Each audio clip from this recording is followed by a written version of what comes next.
Merci de votre fidélité, mesdames, messieurs. Bienvenue dans votre émission Opinion.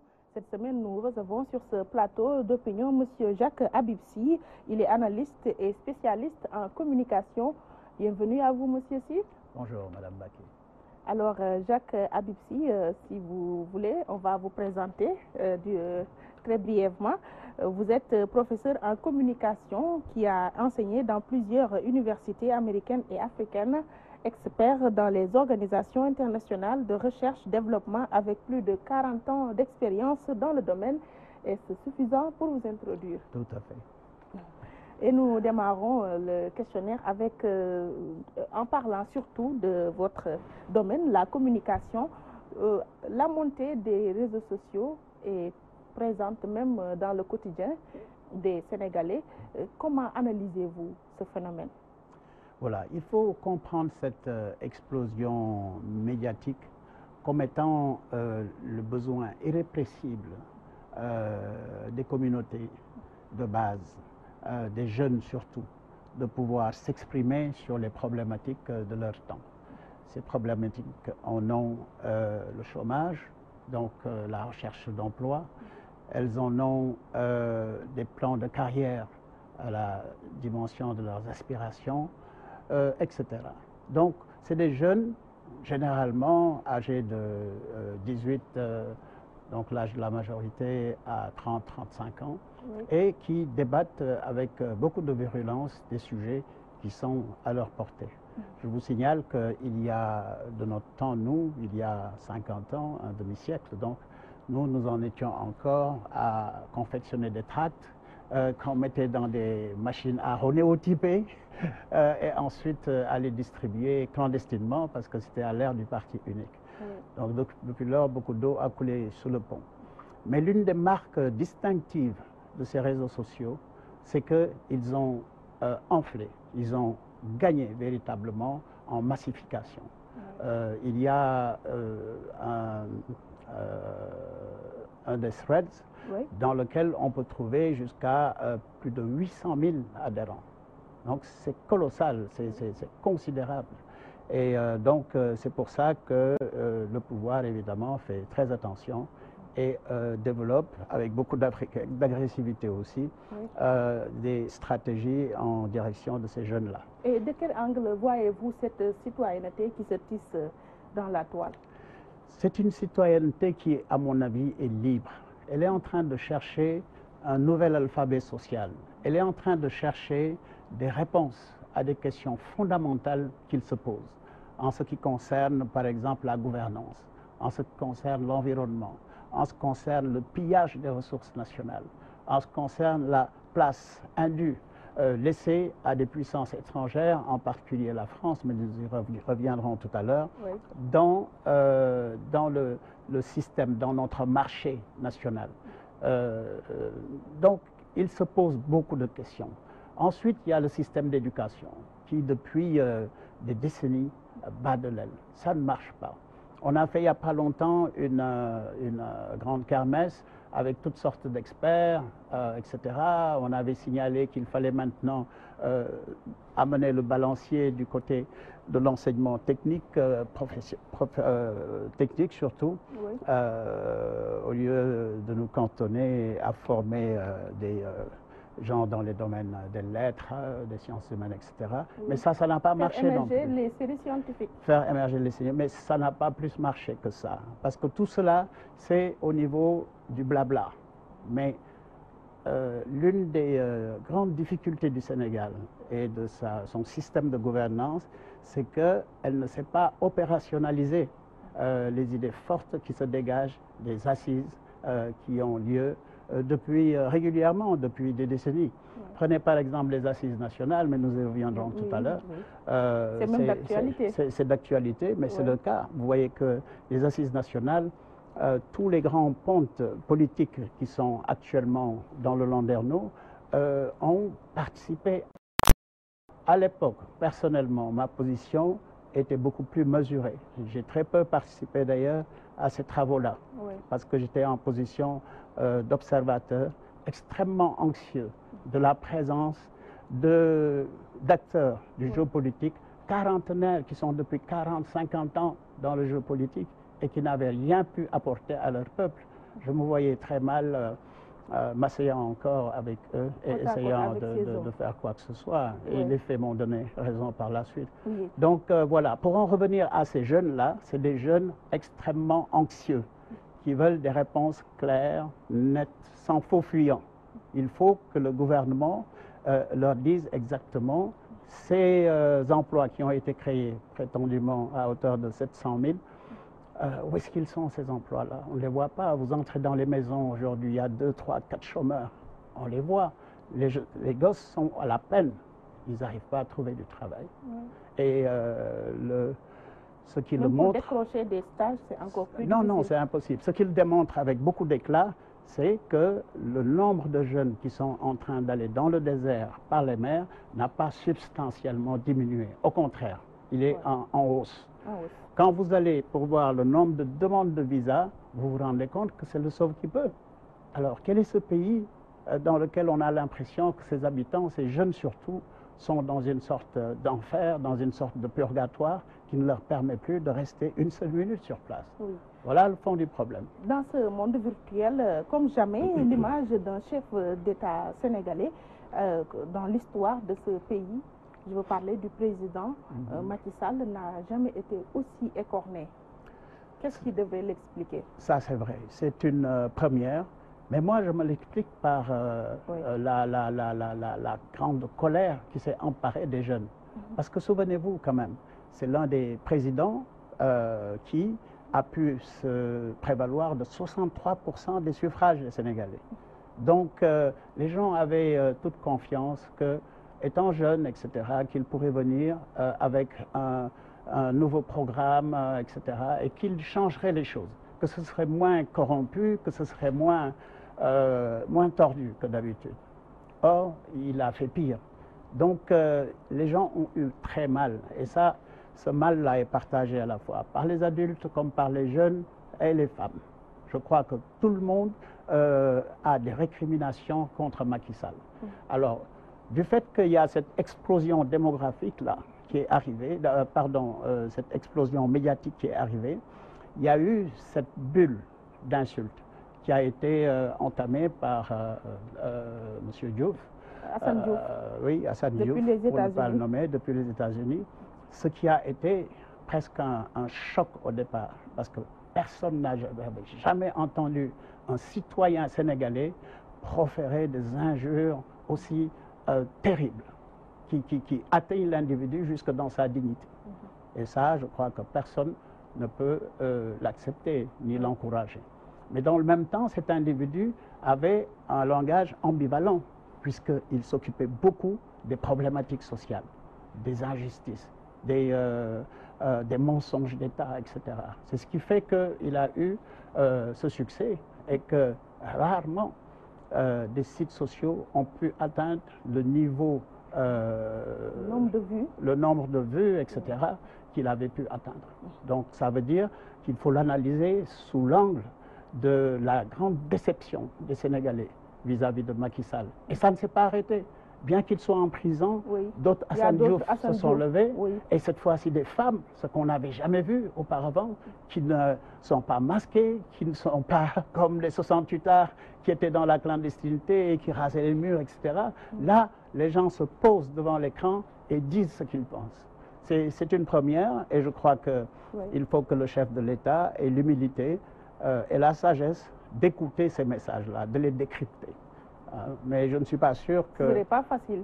Je ne suis pas sûr d'ailleurs que... D'ailleurs, autant son directeur de cabinet, Maître Oumayoum, a minimisé ces sorties de Hassan Diouf à travers la toile. Il est qualifié seulement d'épiphénomène. L'une des faiblesses de ce président de la République, c'est un peu son entourage. On est étonné, je ne jette la pierre à personne, mais par le manque l'absence de grande qualité, tant dans le jugement que dans la science elle-même, n'est-ce pas, de la gouvernance qui entoure le président de la République. Il y a quelques exceptions, naturellement.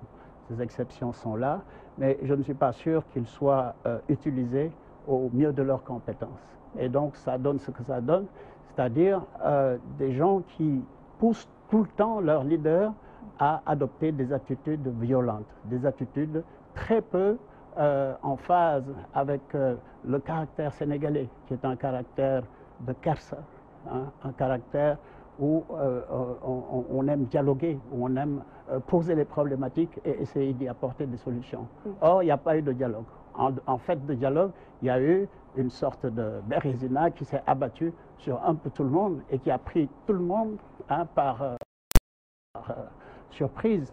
Il y a eu des emprisonnements, ce qu'on n'avait jamais vu auparavant. Beaucoup d'emprisonnements. Les jeunes n'ont pas été épargnés. On les a frappés. On a même vu un ancien Premier ministre qu'on a essayé d'humilier en lui versant de l'eau, hein, un raccord par des forces de police. C'est indigne. C'est totalement indigne. Oui. On a vu aussi d'anciens ministres, etc., qui ont été bousculés dans le panier à salade et jetés comme de vulgaires malpropres. C'est inacceptable dans une république. C'est totalement inacceptable. Oui, et c'est ça que Macky a fait. Et c'est ce qui fait qu'il s'est entouré de tant d'ennemis au cours de ces 3, 4, 5 dernières années. Donc il s'est créé lui-même ses propres ennemis. Il s'est pendu avec ses propres lacets. Oui. Dans le même ordre d'idée, à l'orée de la présidentielle de 2019, ne pensez-vous pas que le déclic proviendra de ces réseaux sociaux?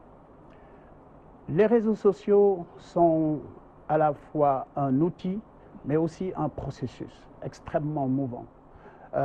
C'est un outil parce qu'il peut être redoutable que des millions de jeunes branchés sur les mêmes canaux puissent développer des mêmes stratégies et puissent aussi donner des mots d'ordre de vote sanction contre le président de la République. Ça peut faire très, très, très mal. Et on l'a vu dans d'autres pays hein, où les réseaux sociaux ont pu jouer ce jeu-là.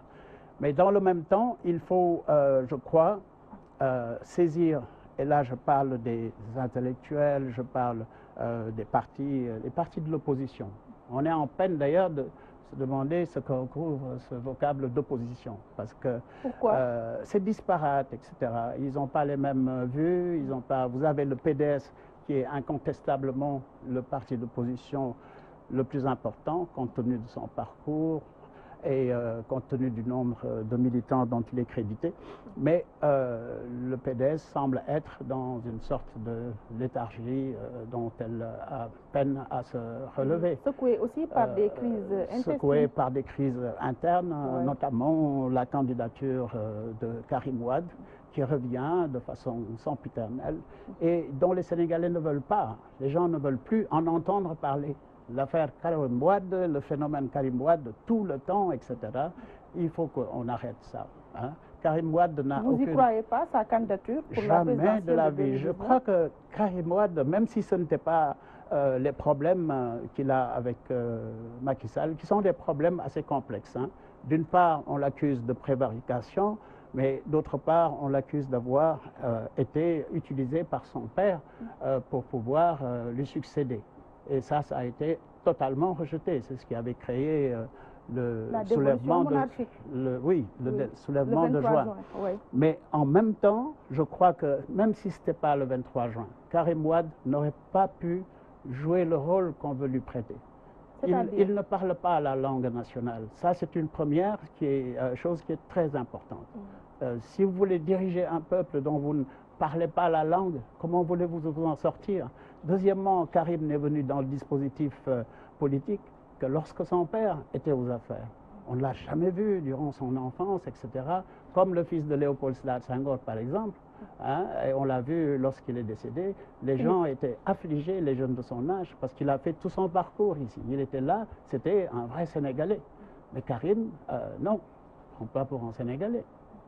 Voilà son problème. Pourtant, il a créé son monde autour de lui. Il a créé son monde à force d'argent, à mon avis, à force d'argent. Il a créé son monde parce que son papa était derrière lui et parce qu'il a cru à un moment donné que le pouvoir était à portée de la main. Je crois qu'ils se sont enivrés des effets de foule qui étaient là, etc. Mais le peuple sénégalais n'est pas un peuple de moutons et n'acceptera jamais de la vie qu'un homme, fût-il Abdoulaye Wade, qui a fait, c'est vrai, 26 ans de parcours, etc., puisse le mener dans des aventures sans lendemain. Oui. Je crois qu'il en est de même pour un certain nombre Tout de même, on parle toujours de sa candidature au sein du Parti démocratique sénégalais. À mon avis, cette bulle médiatique va dépérir, elle va mourir d'elle-même. Parce que quand on sera à quelques mois, quelques semaines des élections, on verra bien si Karim Wade sera sur place, et lorsqu'il sera sur place, ce qui va se passer. Alors, il peut, c'est une hypothèse. Oui.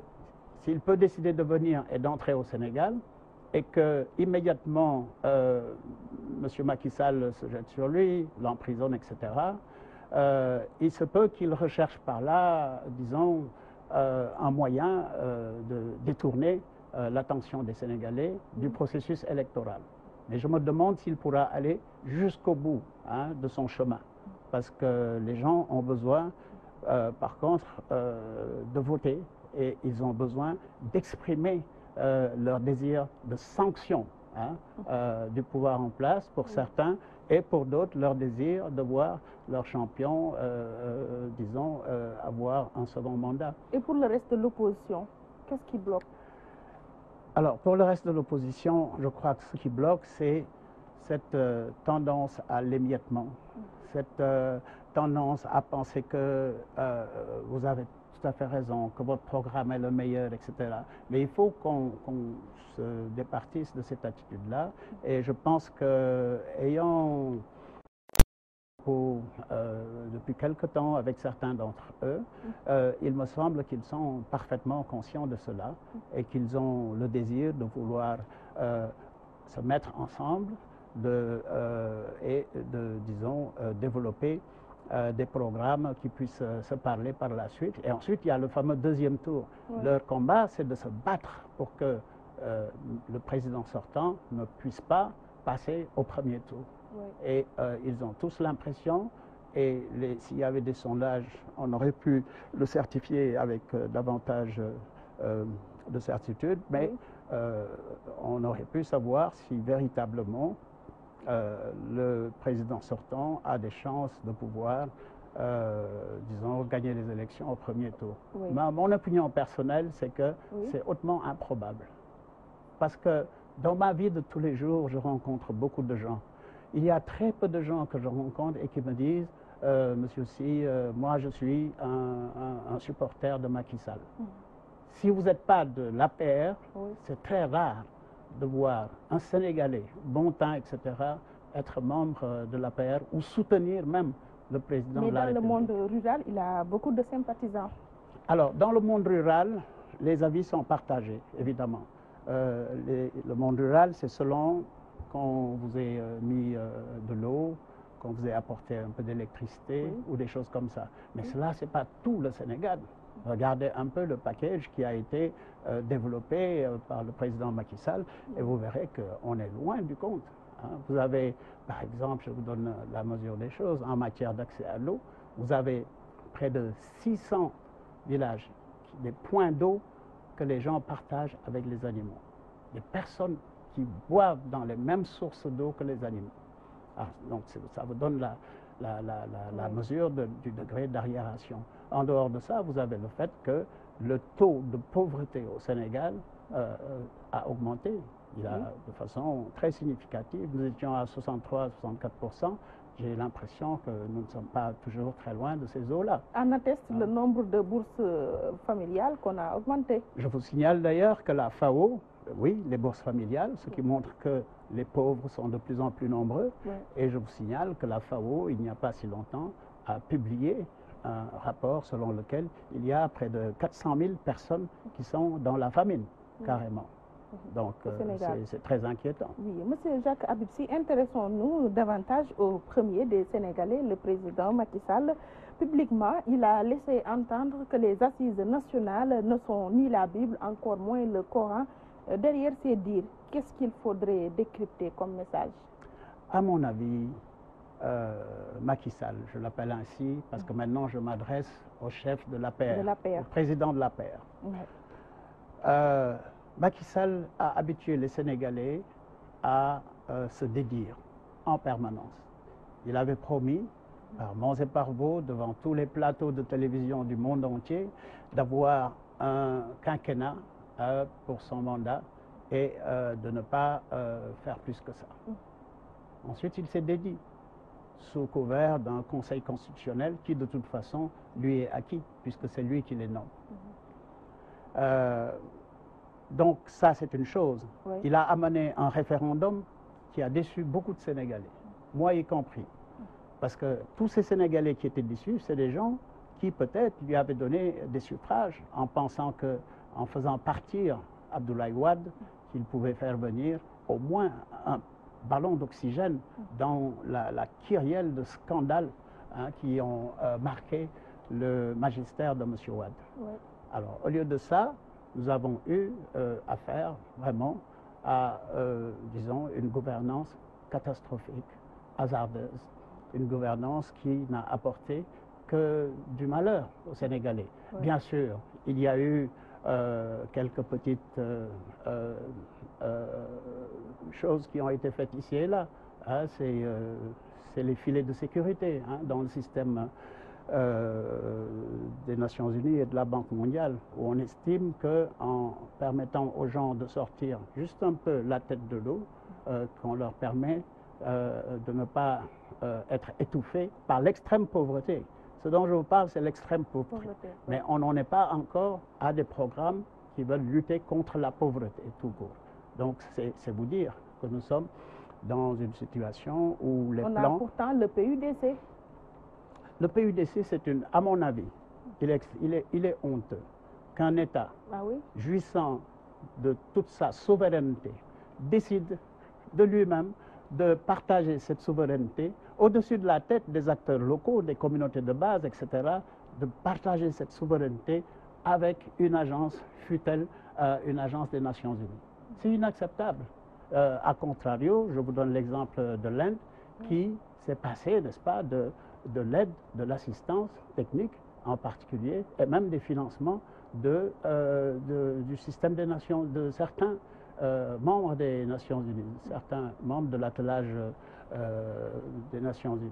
Donc cela montre qu'il y a autre chose que ces projets par lesquels, n'est-ce pas, vous essayez de faire avancer la machine. Oui. Mais cette machine est enrayée en ce qui me concerne, parce qu'en un demi-siècle, on n'a pas vu le potentiel, tant du point de vue, disons, des fondamentaux du développement, c'est-à-dire les agrégats du développement économique et social, sont restés en l'état.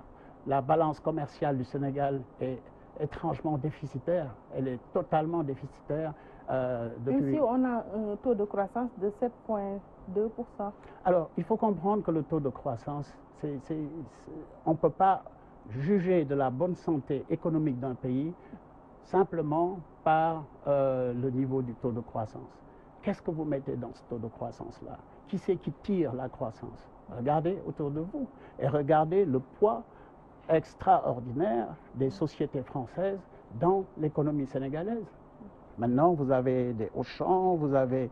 on va en parler, mais pour en revenir à ces assises nationales que le chef de l'État... Alors, pour en revenir aux assises nationales, je crois que le chef de l'État a été signataire des conclusions des assises nationales. Sous réserve. Sous réserve d'un seul point. Il y avait un seul point, je crois, c'était un point de gouvernance, ou un point qui consistait à ne pas partager le pouvoir. Chef de la PR et chef président de la République. Chef de la PR, président de la République. Oui. Et aussi, il n'était pas tellement convaincu sur le caractère parlementaire du régime qu'il voulait mettre en place. Il fallait que ce soit un régime présidentiel fort. Je crois que c'est ce en quoi il croit en tant que libéral. Oui. Mais en dehors de ça, il était d'accord sur tous les autres points. Oui, en parlant de régime présidentiel fort, sous cet angle, le leader de l'APR, toujours Macky Sall, réfute toute idée de dictature dans la gestion du pays. Au plan politique, est-ce exagéré de parler de dictature?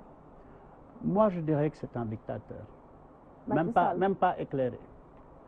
C'est un dictateur en ce qu'il a rarement réussi. Regardez, il a rarement réussi les dialogues qu'il a essayé d'engager avec le peuple sénégalais et avec les acteurs politiques. Il n'a même pas réussi à à nommer, disons, le chef de l'opposition. Ça, c'était un credo sur lequel il s'est battu pendant très longtemps. du temps où il était un des poulains d'Abdoulaye Wade. N'oublions quand même pas qu'il a partagé avec Wade 10 à 12 ans, je crois, de gouvernance. 8 ans. 8 ans. Bon. Et ensuite comme ministre, etc. Donc, il a partagé tout cela avec lui. Et malgré cela, il n'a réussi aucun de ces dialogues-là. Il est à couteau tiré, comme ça n'a jamais été le cas ici au Sénégal.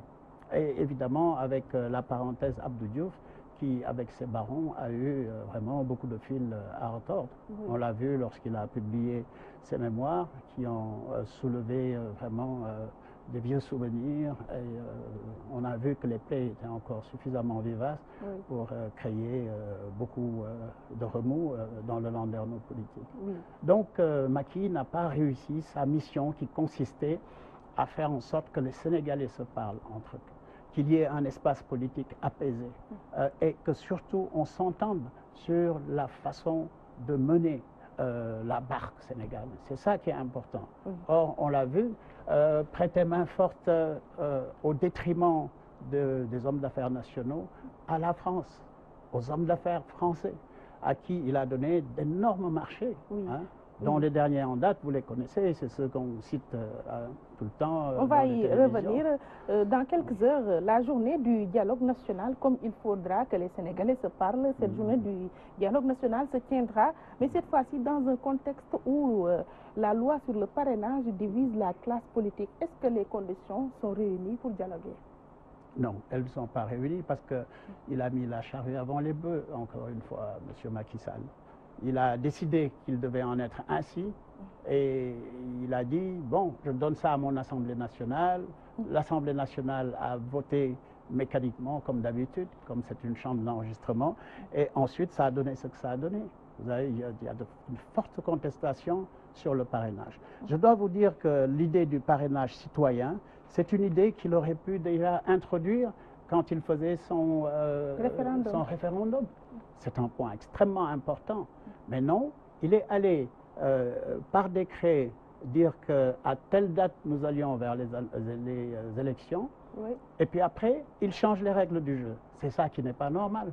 C'est ça qui est condamnable. Il a déjà fixé la date de la présidentielle avant de changer les modalités. Exactement.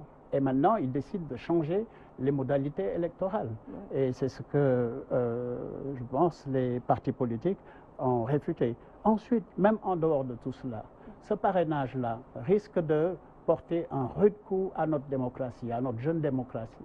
Vous voyez, mais parce que le fait d'avoir 65 000 signatures, mais c'est un engagement financier colossal.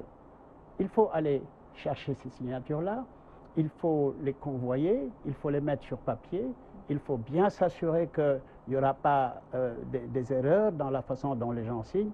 Même nous, les gens normaux, là, à la banque, il nous arrive, n'est-ce pas, de changer un peu notre signature parfois. Donc ça va être un énorme casse-tête. En dehors de ça, lorsque vous prenez 65 000 par, mettons, une vingtaine de candidatures, hein, en estimant qu'il y aura peut-être une vingtaine de candidatures, vous voyez ce que ça fait comme nombre de signatures? Nous sommes dans plus de millions. Oui. Et comment est-ce que le Conseil constitutionnel va s'arranger pour régler toute cette question-là? Et ensuite, maintenant, il y aura des contestations sur ces signatures-là. Le Conseil aura 2 mois pour... Ce ne sera jamais suffisant, à moins qu'il n'ait, je crois, un staff de centaines de personnes, ce qui n'est jamais le cas pour ce qui concerne le Conseil constitutionnel. Oui. Donc, je crois qu'il faut vraiment être beaucoup plus raisonnable. Ce n'est pas trop tard. Je crois que les gens ont accepté, pour certains, en tout cas, d'aller autour de la table. Il faut... À ce stade, on en est aux instants où il faudra inclure cette nouvelle loi dans le code électoral. Il y a même des discussions qui sont en train d'être effectuées entre le ministère de l'Intérieur et une frange de la classe politique, même si l'autre opposition a boudé ces négociations. C'est vrai, c'est exact. Bon, mais je crois qu'il n'est jamais trop tard pour bien faire. Un problème qui va se poser, c'est comment opérationnaliser cette loi. C'est ça le grand problème. Oui. Quelles sont les prérogatives du Conseil constitutionnel sous ce rapport-là? J'espère qu'on n'aura pas, encore une fois, un scandale de dernière minute disant que le Conseil constitutionnel ne serait pas habilité à voir si telle et telle signature est conforme ou non, etc. Ou à avaliser un nombre de signatures tellement important que certains pourraient être, disons, évacués du processus. Donc, je crois que ça pose vraiment énormément de problèmes. Vous l'avez vu, il y a eu beaucoup de résistance lorsque le parrainage civil a été rejeté d'air chef par les Français, par la classe politique française, parce qu'on en a discuté là-bas. Ils ont préféré prendre des élus, n'est-ce pas, qui feraient ce parrainage-là au profit de la classe politique. Au Sénégal, ce ne sera pas facile puisque en général, c'est le pouvoir qui a le plus d'élus, aussi bien à l'Assemblée nationale que dans les circonscriptions. Exactement, exactement. Je crois que c'est une sale affaire, il faut le dire. J'espère que le président reviendra à la raison et qu'il demandera à ses plénipotentiaires de vraiment d'être le plus ouvert possible et de permettre à ce que ce dialogue débouche sur quelque chose de plus constructif, si tant est qu'on puisse encore, n'est-ce pas, réparer cela. Moi, personnellement, je pense que c'est une erreur qui va nous être fatale pour ces élections-ci, parce qu'elle a été menée à la hussarde, à la va-vite, alors qu'on aurait pu prendre le temps, tranquillement, d'introduire cela. Parce que n'oublions pas l'objectif, c'est que devant la montée du nombre de partis politiques, près de 300, on a dit le meilleur moyen, c'est le parrainage. Mais c'est lui qui l'a dit, le président Macky Sall. Mais il n'a pas écouté les autres acteurs, parce qu'il y a d'autres façons. Les uns avaient proposé de faire une liste unique, de sorte qu'on puisse diminuer les charges, qui, c'est vrai, sont énormes en matière d'imprimés, etc. Et en matière de temps, n'est-ce pas, que ça prenait pour que les gens puissent voter. La majorité refuse le bulletin unique, quoi qu'il advienne. Bon, ben voilà, donc voilà, c'est donc un des problèmes. Et je suis désolé, le dialogue est calé par l'intransigeance de M. Macky Sall. Voilà. La gouvernance sous le magistère du président Macky Sall traîne avec des casseroles à l'appui. Il y a quelques scandales financiers. Cette gouvernance sobre et vertueuse tient-elle toujours? Mon Dieu, nous en sommes très loin. Nous en sommes vraiment très loin. Il n'y a pas de gouvernance sobre ni de gouvernement vertueuse. En termes de vertu, quelle vertu voyez-vous dans le fait que vous avez pris beaucoup de membres de votre entourage familial à des postes stratégiques clés? Son jeune frère, pour ne pas le nommer, hein, oui, dans une structure extrêmement importante. Ensuite, il y a ses cousins, il y a ses beaux-parents, il y a, etc. On n'en finit pas. C'est une véritable arlésienne. Et donc, je pense que là-dessus, il n'y a pas de vertu. Hein? Je crois que si vous faites attention dans les réseaux sociaux, il y en a qui ont pu détecter un nombre impressionnant de membres de sa famille et qui sont cités avec les postes dans lesquels ils ont été nommés. Donc, ça devient assez inquiétant. Maintenant, en dehors de ça, on dit qu'il y a une sorte de tout-couleurisation. Moi-même, je suis un tout-couleur, hein? Un tout-couleur bougalé, mais un tout-couleur quand même. Bon, donc je n'ai aucune raison de m'en vouloir à eux, mais il y a une forme d'ethnicisation du processus disons, nomination au poste à la fois politique, mais au poste stratégique aussi.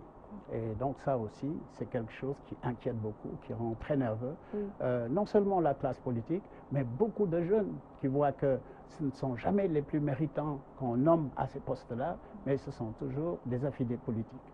Et c'est ça, je crois, qui rébute un peu les jeunes, tels que je l'ai dit tout à l'heure, et qui fait que Macky Sall devra le rendre compte et que, de toute façon, beaucoup d'entre eux ont atteint l'âge de maturité, sont décidés à prendre leur carte, et ça aussi c'est un point contentieux. Beaucoup de cartes sont restées en souffrance, d'autres en déshérence ici et là, etc. Ma propre épouse n'a pas pu avoir sa carte. On lui a dit d'aller à Nyangé où elle était née, on lui a dit d'aller ici et là, etc. Finalement, de guerre lasse, on lui a dit, bon, écoutez, faites un nouveau processus, et elle est en train de de s'atteler à cela. Oui. Et ce n'est pas un cas unique. Il y a beaucoup de cas comme cela, beaucoup de jeunes. Et d'ici 2019, ce problème, on l'espère, sera réglé et que tout le monde puisse avoir sa carte d'identité. On estime qu'il y a à peu près 1 million le pouvoir, hein, qu'il y a des centaines de milliers de personnes qui n'ont pas encore pu et qui auraient voulu s'inscrire. Oui. Donc ça, c'est un problème. Hein. Qu'est-ce que vous faites de ces gens-là et quel impact cela aura-t-il sur le processus politique, sur le processus électoral? Oui. Voilà. Donc, vous voyez, ça c'est l'aspect vertu. Oui. Bon, l'aspect sobre, quelque chose de sobre, c'est quelque chose qui ne s'apparente pas au clinquant des parures Maasai, c'est-à-dire quelque chose de bling-bling. Or, Macky Sall, ce qu'il nous propose, c'est, je sais pas, une sorte de Dubaï bis, hein, une sorte d'émirat arabe bis. On a vu du côté de Diamniadio la maquette de je ne sais quoi, avec des buildings, des gratte-ciel, etc. Sorti donc de ses eaux, avec quels moyens, on ne sait pas. On voit également une tentative d'apporter une solution à l'engorgement de Dakar. Mais le problème de l'engorgement de Dakar, on l'a tous noté, reste entier. Parce que c'est vrai que les gens n'ont pas encore déménagé dans ce site-là. Mais si vous voyez la configuration de l'autoroute à péage, cette autoroute à péage arrive sur Dakar par l'avenue Malick Sy par un effet extrême d'entonnoir. À partir de Malick Sy, tout devient extrêmement compliqué. Oui. Il n'a même pas pensé à créer des sortes de garages en hauteur pour les véhicules. Où est-ce qu'ils vont aller tous ces véhicules-là? Où est-ce qu'ils se garent? Vous voyez Dakar, regardez les deux principales avenues. Les véhicules se garent partout où ils peuvent. C'est une ville qui donne l'impression d'un désordre mais c'est pour désengorger la capitale qu'on a créé cette mais dans le même temps, vous avez le building administratif. Vous avez dans le même temps le building administratif. Qu'est-ce qu'on va en faire? Qui va aller travailler là-bas? Le reste, après les 20 qui seront à Diamniadio, peut-être? Eh ben, dis donc, je ne sais pas. En termes de planification, je crois que c'est pas ça, c'est vraiment pas, c'est pas sérieux. Il faut vraiment dire les choses telles qu'elles sont. Je crois qu'il y a un grand désordre dans la façon dont le président Macky Sall prend ses décisions. Et ensuite, on a l'impression qu'il a un jouet entre les mains et que voilà, il lui faut dans ce Diamniadio mettre plein de choses. Bon, c'est très bien, mais Diamniadio, on est en train de voir ce que cela va véritablement donner d'ici 10, 15, 20 ans. Mais il faut faire très attention. Il faut faire en sorte que Dakar renoue avec son passé. Dakar a été d'abord occupé par les Lébous. Les Lébous l'ont occupé et à un moment où ils étaient une république, où ils avaient des aspirations très fortes d'indépendance, etc. Ensuite, tout le monde est venu les retrouver dans cette presqu'île. Or, la presqu'île, à partir de 1946, a été redessinée entièrement par Pinet-Laprade, avec un plateau qui était pour les évolués, les Toubabs en particulier, les Blancs, donc la classe halogène. Ensuite, la Médina qui était pour les tâcherons, qui venaient travailler au port, etc. Et ensuite, maintenant, il y a toute cette partie du port où vraiment il y avait beaucoup d'activités portuaires, puisqu'à l'époque, nous étions dans une économie carrément de pillage, où le port jouait un très grand rôle, ainsi que le chemin de fer Dakar-Niger. Donc, Dakar a été ainsi dessiné, et à force de grossir, elle a créé une sorte de mégapole et des cités dortoirs. Ça a été d'abord Pikine, ensuite Guédiawaye, Thiaroye, etc., etc. Et ce sont autant disons, de problèmes qui ont été créés avec les politiques comment on les appelait? On chassait les gens vers les banlieues. Et donc ça a donné ce que ça a donné. Les gens sont allés se mettre où ils pouvaient. En particulier, ils ont mis du sable et des détritus sur les lacs qui étaient là. Oui. Parce que Dakar était vraiment une place de Séyane, c'est une place d'eau. Il y a beaucoup de nappes phréatiques. Beaucoup de nappes avec une énorme mer souterraine qui est très très importante. Et malheureusement, tout cela est en train d'être mis en péril. Et le problème des inondations est loin, loin, loin d'être réglé comme on le prétend. C'est ceux qui ont pu être Quand même, il y a relogés. eu beaucoup d'améliorations depuis 2 ou 3 années. Il y a eu des améliorations. On a mis des gens à Diakhaï et ailleurs, etc. Mais si vous vous promenez vers certaines parties de la banlieue, à Thiaroye,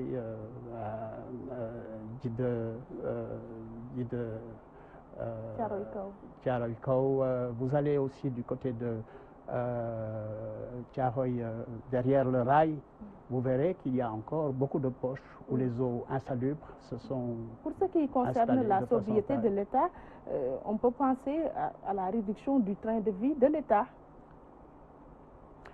Écoutez, cette réduction du train de vie de l'État, c'est quelque chose qui leur avait été demandé par la Banque mondiale. La Banque mondiale, les organisations de Bretton Woods, leur demandent depuis des années de réduire leur train de vie.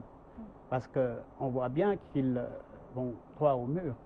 Alors, au lieu de cela, je crois que le président Macky Sall a créé beaucoup d'agences. Il y a une sorte de tendance à créer des agences pour un oui ou pour un non. Il y en a eu plus de 30, 40. Évidemment, certaines de ces agences étaient des doublons carrément par rapport à des ministères existants. Il a dû en supprimer, surtout ceux qui avaient trait à l'emploi des jeunes, etc., ce qui a fait beaucoup de bruit d'ailleurs en son temps. Ouais. Bon, mais il a encore beaucoup d'agences sous le coude. Il faut, à mon avis, il faut supprimer toutes ces agences-là. Non seulement les supprimer parce qu'elles coûtent cher quand même en personnel, en ressources humaines. En réalité, c'est des agences qui ont très peu d'argent pour les investissements et qui ont très peu de capacité aussi pour aller chercher d'argent, parce que ça aussi, il faut en avoir les capacités. Or, on prend à tour de bras des jeunes parce que simplement ce sont des affidés politiques et parce qu'on cherche à tempérer le mouvement d'humeur qui les habite en permanence. Mais en dehors de cela, je crois qu'il faut également diminuer le nombre de ministères. D'après certaines sources, on est à peu près à 80-84 ministères, mais aussi disons... On a 40 ministères. Nous avons 40 ministères, mais nous avons beaucoup de ministres conseillers, voilà, qui remplissent des tâches plus ou moins indéfinies. On ne sait pas. Pour certains, ce sont des chargés de mission, pour d'autres... ce sont des gens qu'on utilise pour des tâches précises, mais, des conseillers techniques, mais jamais définis véritablement. Donc tout ce monde-là, c'est beaucoup de dépenses parce que, en tout cas pour chacun de ces ministères-là, il faut un cabinet, il faut du monde, etc. Il faut des véhicules, il faut du carburant. Vous imaginez, vous donnez du carburant comme ça, des centaines de litres par mois, c'est énorme. Et il y a l'électricité, etc. Donc je crois que le pouvoir n'a pas encore diminué son train de vie et il faut moins de réceptions aussi quand même, parce qu'on fait des réceptions, on gaspille beaucoup d'argent.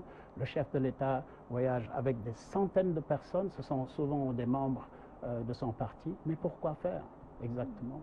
Pourquoi faire? Vous voyez, à contrario, lorsque le président français se déplace, il a du lourd. Il vient avec des hommes d'affaires, avec de grands décideurs, etc. Mais chez nous, c'est jamais le cas. C'est vraiment, on amuse la galerie en amenant des gens qui se mettent à applaudir au moindre fait et geste du président quand il parle. Ce n'est pas sérieux. L'autoroute à péage de M. Jacques Habib Sy, je veux parler de son coût, qui est quand même assez cher. On a des chiffres qui font froid dans le dos. En atteste la dernière sortie de Baratal. Alors, pour y voir clair, n'y a-t-il pas lieu d'enquêter? Moi, je serais pour qu'on ait une, j'hésite à dire une commission, ce serait une énième commission d'enquête. Elle devrait être parlementaire, mais on sait que bon, notre Parlement, c'est une caisse d'enregistrement. Mais en tout cas, si M. Sall est sérieux pour ce qui concerne la transparence de ce qu'il est en train de faire, moi, ce que j'aurais suggéré, c'est qu'il prenne des membres de la société civile, des membres du gouvernement, des membres des parlementaires, Oui. et puis ensuite qu'on essaie de voir avec ça, et puis quelques sages qui n'appartiennent à aucun de ces partis politiques, et puis qu'on essaie de voir un Oui. peu ce qui s'est passé. Je crois que même il faudrait changer les missions fondamentalement de l'inspection générale d'État. Et de tous ces grands corps là qui sont chargés de contrôler un peu, d'évaluer. Il faut changer cela parce que ce qu'ils font, l'inspection générale d'État, c'est de l'auto-évaluation fondamentalement. C'est-à-dire, moi je suis le pouvoir, je crée un corps, je lui demande d'aller regarder pour moi ce qui se passe et quand il me donne des rapports, je ne les publie pas. C'est pas transparent. Ces rapports ne doivent pas être tenus secrets. Donc l'inspection générale d'État est trop entourée du sceau du secret, alors que l'inspection devrait ouvrir, n'est-ce pas, les vannes et permettre à l'ensemble du peuple sénégalais, parce que quand même il s'agit de nos cotisations, de nos des sacrifices parfois énormes que nous faisons en payant les taxes, etc., pour qu'on puisse se rendre compte. Donc ce désir de rendre compte dans la transparence n'habite pas le chef de l'État. Voilà, ça c'est un des grands défauts et il faut que ce soit corrigé. Maintenant, pour en revenir à cette question de l'autoroute à péage, je crois qu'il faut voir que c'est un énorme scandale quand même. Parce que voici de façon très ramassée les faits que j'ai pu glaner auprès de sources non seulement sûres, mais très compétentes. Le kilomètre d'autoroute au Maroc coûte 2 milliards. En Tunisie, il coûte 1 milliard. En Côte d'Ivoire, 2 milliards. Au Sénégal aussi, et c'est des moyennes ça, il coûte 2,5 milliards par kilomètre d'autoroute. Mais avec les exceptions. Quelles exceptions? Les exceptions que sont Pikine-Diamniadio, 20 km à 148 milliards, c'est-à-dire 7 milliards le kilomètre. Et ça, c'est Eiffage. Ensuite, vous avez Diamniadio-AIBD, 12 km à 80 milliards, c'est-à-dire à 7 milliards de kilomètres. Donc vous voyez que par rapport aux moyennes que je viens de vous donner, entre 2 et 1, 2,50 au maximum, on a presque 3 fois plus. On est 3 fois plus cher que ce qui se fait dans la région Afrique. C'est inacceptable. Et lorsque vous comparez par rapport à des pays comme à des pays industrialisés, le fossé se creuse encore. Mais ça se comprend parce que il y a les coûts d'importation de certains intrants qui ces autoroutes-là. Mais c'est cher et donc on est à 7 milliards. Nous sommes 3 fois plus chers que partout ailleurs. Ce n'est pas normal. Il y a de la prévarication, à mon avis. Il y a de la surfacturation surtout. Et je crois que ce phénomène de surfacturation a commencé sous Abdoulaye Wade. Vous vous souvenez du scandale des chantiers de l'ANOCI, mais des chantiers de Thiès. Et à l'époque, je crois que j'avais sorti un livre d'ailleurs qui avait été décrié, mais qui montrait exactement qu'il y avait un processus de surfacturation qui avait été décrié, mais qui n'était pas là où on pensait qu'il était. Donc je crois qu'il faut qu'on travaille très sérieusement à évaluer tout cela, que la société civile, mais aussi la magistrature, et ça c'est un autre problème, du fait que le Conseil supérieur de la magistrature est vraiment sous le corset de l'exécutif, avec M. Macky Sall qui ne veut pas quitter cette présidence-là et qui doit la quitter, qui doit laisser tranquillement les magistrats. Il n'a rien à y faire. Lui, il a appris, c'est un ingénieur des pierres, comme on les appelle. Donc, il n'a qu'à aller s'occuper de ses laboratoires, de ses pierres, etc., du sable, des profondeurs, etc., et puis laisser les gens qui connaissent ce métier-là le faire en toute quiétude et en toute dignité. Je crois que c'est inacceptable. Il faut que, vraiment, au-delà des gesticulations auxquelles on a droit depuis quelque temps de la part soit du ministre de la Justice, soit d'autres personnes, il faut qu'on arrête ça. Je crois qu'il faut revenir à ce besoin irrépressible de la société sénégalaise pour une justice indépendante et une justice juste. Vous avez tantôt parlé de l'entreprise Eiffage, qui est une entreprise française. L'équation française dans notre économie et l'avenir du Sénégal, comment vous l'étudiez? Alors, c'est une question très importante et l'avenir est bien sombre avec la présence du capital français, la présence des multinationales françaises. Oui. Vous avez principalement Bolloré, Total, Necotrans, SDE, Orange, Bouygues, Eiffage, Senac, Auchan, la SNCF, etc., etc. On n'en finit pas. C'est pas possible. Quand même, nous sommes un pays indépendant. Nous ne nous sommes pas battus pour l'indépendance, versé le sang, etc., pour amener les Français à rester là. Nous sommes un des pays actuellement centraux du précaré français. Nous jouons un rôle extrêmement négatif en tant que marchepied du capital français, des sociétés françaises dans la sous-région. Et ce qui nous éloigne de plus en plus, évidemment, de nos frères anglophones, entre guillemets, parce que je ne crois pas à ces divisions-là, ouais. Notamment ceux du Ghana et du Nigeria. Et vous voyez qu'on fait tout pour gêner aux entournures cette jonction entre le Nigeria, qui est la grande puissance de l'Afrique, en ce qui me concerne, et le reste de l'ancien empire colonial français. Ouais. Il faut que cette jonction puisse se faire, mais on la gêne. Pendant ce temps, en dessous, vous voyez bien que les Français commercent énormément, peut-être davantage avec les Nigérians qu'avec le Sénégal ou avec la Côte d'Ivoire combinée, oui. Ou l'Ivoire. Donc ce sont des pratiques, je crois, très malsaines. Les États n'ont pas d'amis, ils n'ont que des intérêts. Mais bien entendu, ils n'ont que des intérêts. Et je crois qu'il est regrettable, vraiment, que le président Macky Sall ait décidé de placer vraiment tous nos intérêts entre les mains de la France. Et je regrette profondément aussi qu'il ait eu à signer des accords militaires de défense dont nous ne connaissons pas la teneur jusqu'ici. Ce n'est pas normal. Il l'a signé depuis 2012. Mais juste enfin, après, il me semble qu'une semaine après son accession au pouvoir, oui.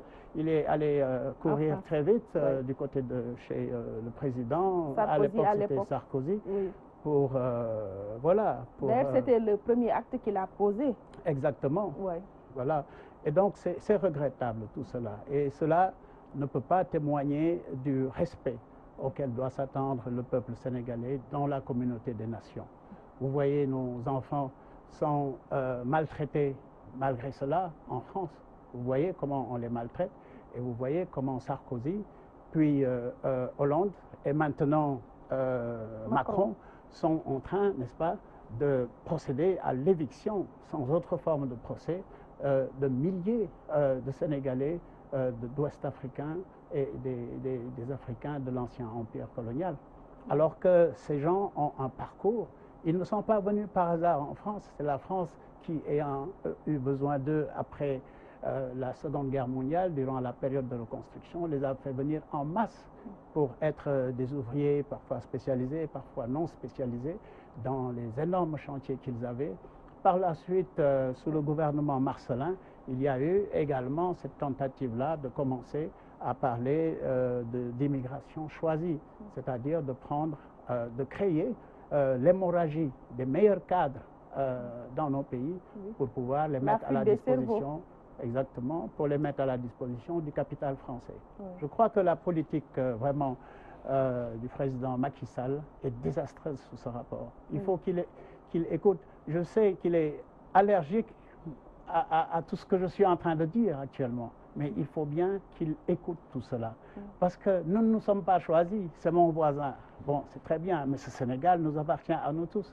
Il faut que nous puissions le partager en toute équité et que nous puissions échanger des idées sur la meilleure façon de le construire, et nos enfants et nos petits-enfants avec. Parce que nous souffrons vraiment dans notre chair pour tout ce que nos enfants sont en train de subir. Hein? On reste avec cette jeunesse dans les universités. Il y a alors quoi faire pour apaiser la colère estudiantine? À mon avis, ce n'est pas en fractionnant la dynamique de lutte du mouvement estudiantin. Tous ceux qui ont agi ainsi, souvent ont eu à le regretter, parce qu'ils se retrouvent toujours, ils partagent ce campus. Et je crois qu'il y a plusieurs actions qu'il faudrait mener. Premièrement, oui. en ce qui concerne les franchises universitaires, nous, on l'avait dit en notre temps, post-68, 68, etc., qu'il était inconcevable que l'État militarise ou bien amène des policiers dans le campus. Il fallait que cela cesse. Et vous voyez, on avait raison de dénoncer cela parce qu'en 68, par exemple, notre ami Baldé, c'était un étudiant guinéen, a été le tout premier qui a trouvé la mort sur ce campus-là. Et depuis lors, il y a eu, vraiment, ça n'a pas cessé. On a pris des étudiants qu'on a pu, sous Senghor, mener de force dans l'armée. On les a amenés de force dans l'armée et l'un de nos amis, Alousseinou Cissé, le pauvre, est mort décapité, n'est-ce pas, par la horde portugaise qui, à l'époque, était en opération en Guinée-Bissau, mais qui était sur le sol casamançais. C'est là qu'il est mort dans des conditions assez tragiques et je m'incline devant sa mémoire. Mais ce n'était pas le seul. Il y a eu Omar Blondin Diop, dont on parle beaucoup ces jours-ci, compte tenu du rôle éminent qu'il a joué dans le mai 68 de France avec Cohn-Bendit, qui a été lâchement assassiné dans le cul de Basse-Fosse de Gorée.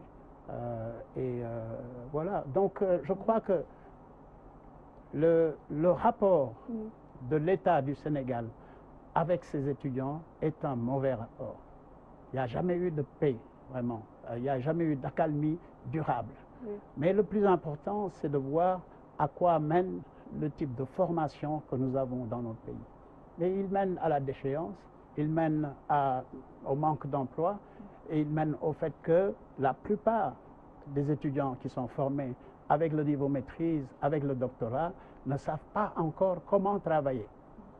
Rares sont ceux qui savent comment travailler, à part peut-être certains des magistrats, et encore, il faut une période d'incubation pour pouvoir savoir comment travailler correctement dans le système judiciaire, etc.